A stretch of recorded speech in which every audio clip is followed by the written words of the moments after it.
Assalamu alaikum. In this video, we'll look at how God is enslaved in rabbinic literature. There are rabbinic traditions describing God as being enslaved. So we begin with Mechilta the Rabbi Yishmael.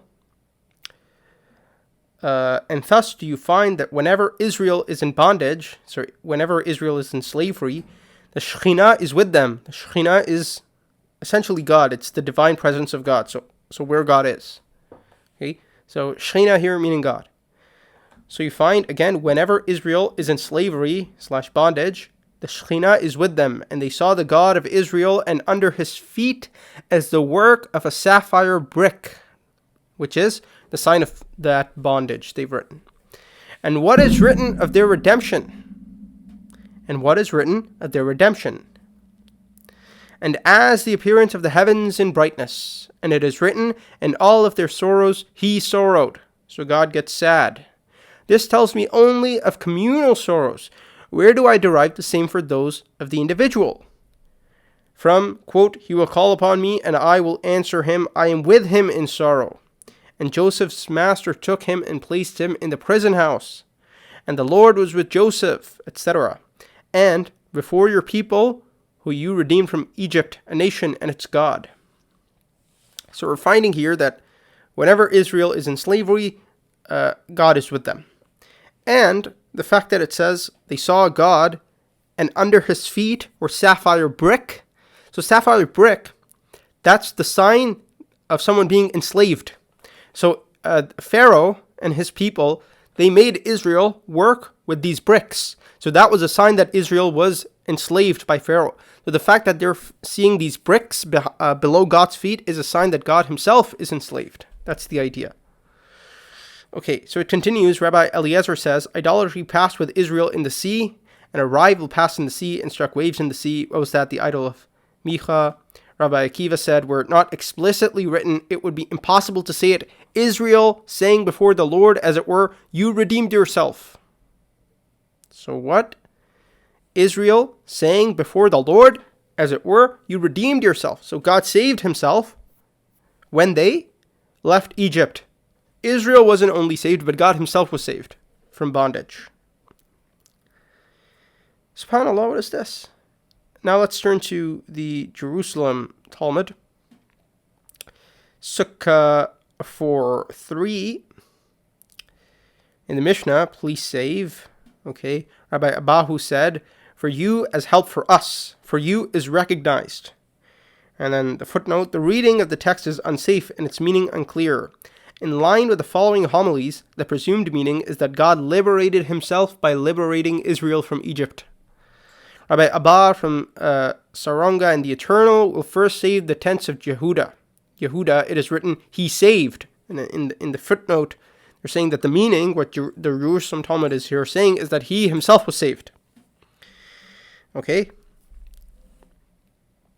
Mashchina is in the field, or for now leave the city and dwell in the field. Mashchina is in the field, and then the footnote, a homily on the word, which is revocalized, my presence, the field being a simile for the desert. Then Hananiah, the son of Rabbi Joshua, his brother, says, I am the eternal, your God, who led you out of the land of Egypt. It is written, who was led out with you. And again, they're saying God was also saved. He was also led out of Egypt.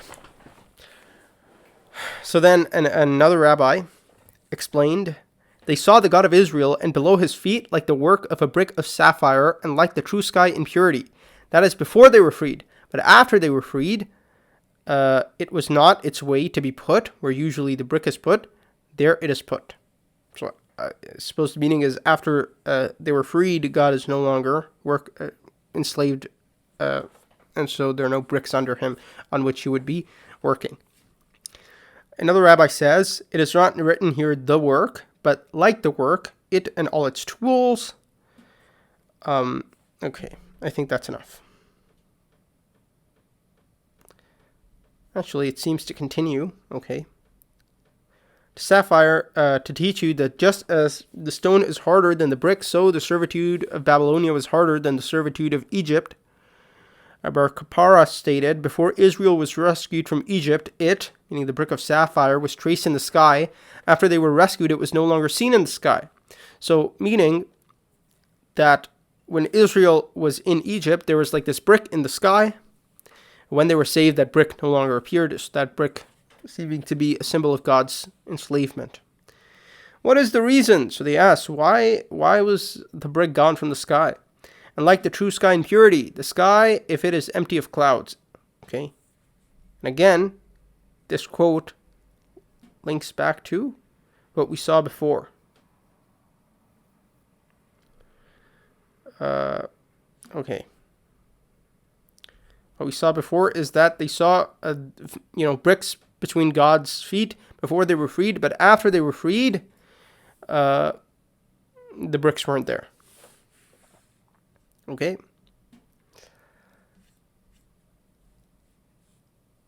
It was stated in the name of Rabbi Eliezer, an idol crossed with Israel through the sea. What is the reason? Before your people, which you redeemed for yourself, people and his God.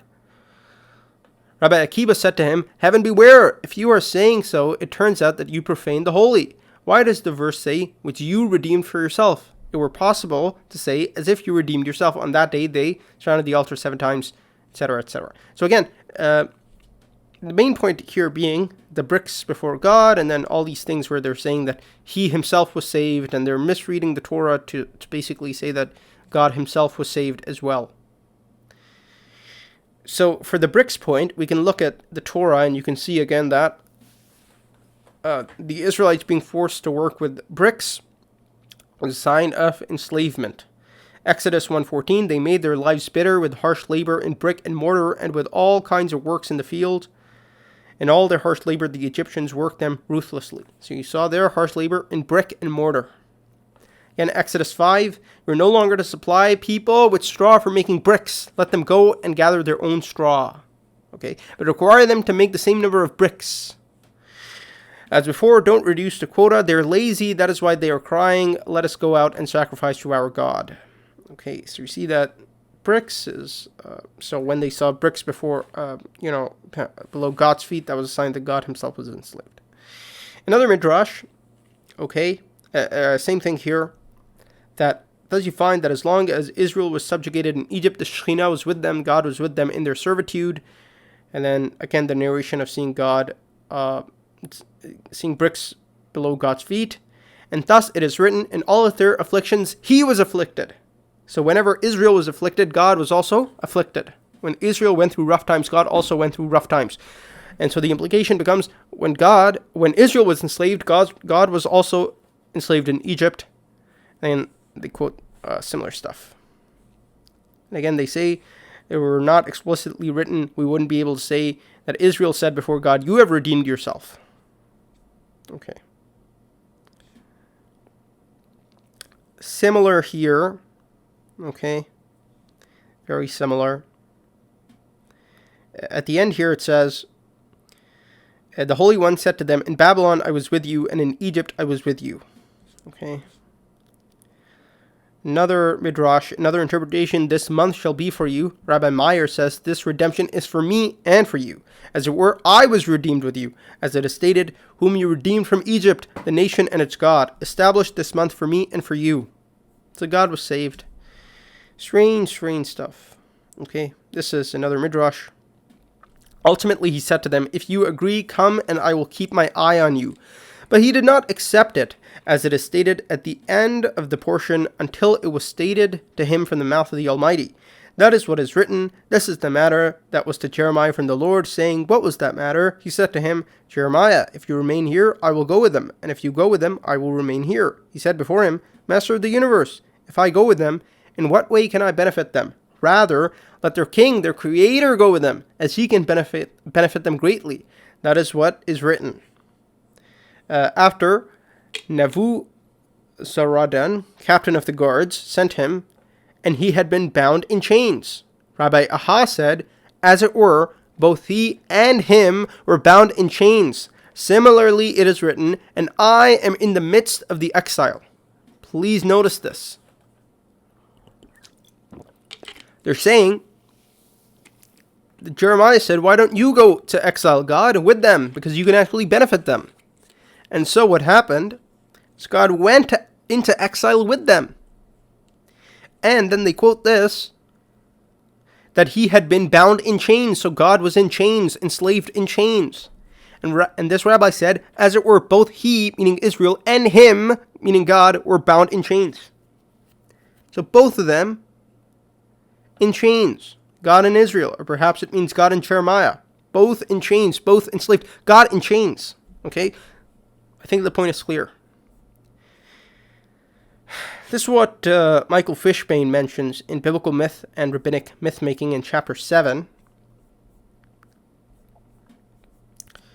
Okay, so this is page 137. According to the sages' account of it above, the first half of verse 10, and they saw the God of Israel, and under his feet, etc., refers to an active enslavement of the Lord himself, whereas the second half of the verse, and like the very heaven for purity, refers to the time after the people's redemption. And again, this is just a scholar's commentary on stuff we've read above. Okay, I'm just quoting a scholar to confirm this for you guys. And like the very heaven... How so? What corroborates such an exegetical assertion? The present rendition is terse and opaque in the extreme, and possibly even deliberately truncated or suppressed. But based on contemporary and other variants, we are justified in isolating two textual markers in the passage. The first is found in the remainder of the phrase cited. Under his feet was the likeness of a pavement of sapphire. Given the proposed negative valence of this clause, interpreted to mean that God was enslaved with Israel, one may suspect that the term libnat was understood to encode or allude to the term libanim, bricks, the object that most specifically marks the labor of the Israelites in Egypt.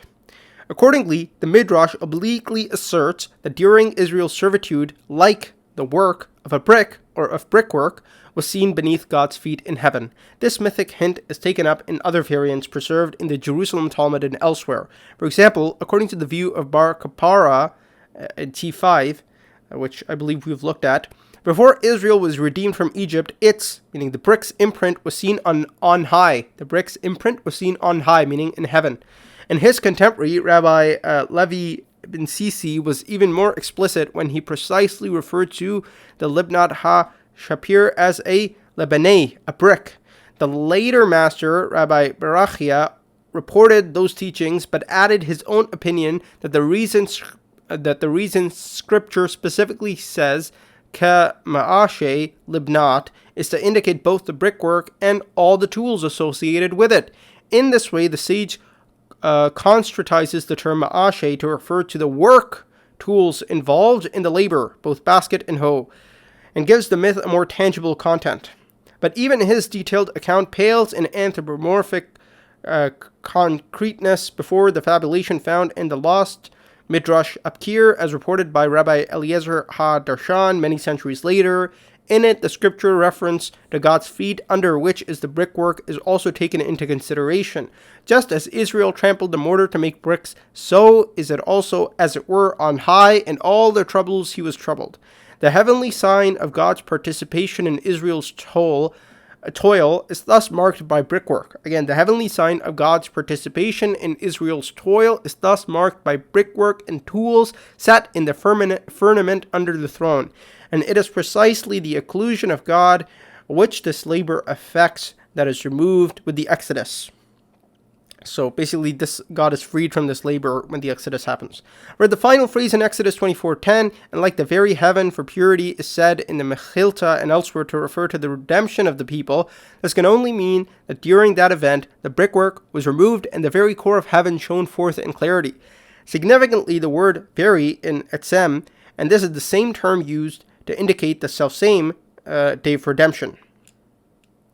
Thus, the second verbal tally with the Exodus event, the first being the allusion to Lebanim, aligns Exodus 24:10 with the textual lemma that inaugurates the entire teaching, Exodus 12:41, and suggests that the mythologium of the shining of heaven at the conclusion of God's participatory labor is itself encoded in the reference to the end of the Egyptian sojourn, I don't know how that's pronounced, but anyway.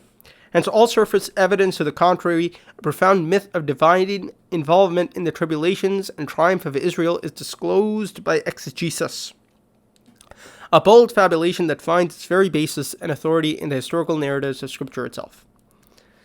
And then the final narration we'll look at here is Bava Betra 10a, Rabbi Yohanan says, "What is the meaning of that which is written, he that graciously gives to the poor makes a loan to the Lord," in Proverbs 19? Then it says, were it not explicitly written in the verse, it would be impossible to say this, that somebody who is gracious to a poor person is seen as lending to the Lord. It would be impossible, since another verse in Proverbs says, the borrower is slave to the lender, as it were. Now, the verb in the Hebrew means slave, not servant. Servant is sort of a modern Walt Disney translation, because of, like, the history of racism in North America, etc. But anyway, what they're saying is, if it wasn't written that that charity is a loan to God, it would be impossible to say it, because a borrower is slave to his lender. Yeah, so the implication becomes that God is a slave to those who give charity. And instead of clarifying that, no, it's not to be taken like this literally when applied to God, don't think about it in the same way, they just affirm it. They just affirm that, yeah, it implies that God is a slave to those who give charity. I'll end with this ayah. وَمَا قَدَرُ اللَّهَ حَقَّ قَدْرِهِ وَالْأَرْضُ جَمِيعًا قَبْضَتُهُ يَوْمَ الْقِيَامَةِ وَالسَّمَاوَاتُ مَطْوِيَّاتٌ بِيَمِينِهِ سُبْحَانَهُ وَتَعَالَى عَمَّا يُشْرِكُونَ. They made not a just estimate of Allah, such as is due to Him. And on the day of resurrection, the whole of the earth will be grasped by His hand, and the heavens will be rolled up in His right hand. Glorified be He, and high be He, above all that they associate as partners with Him.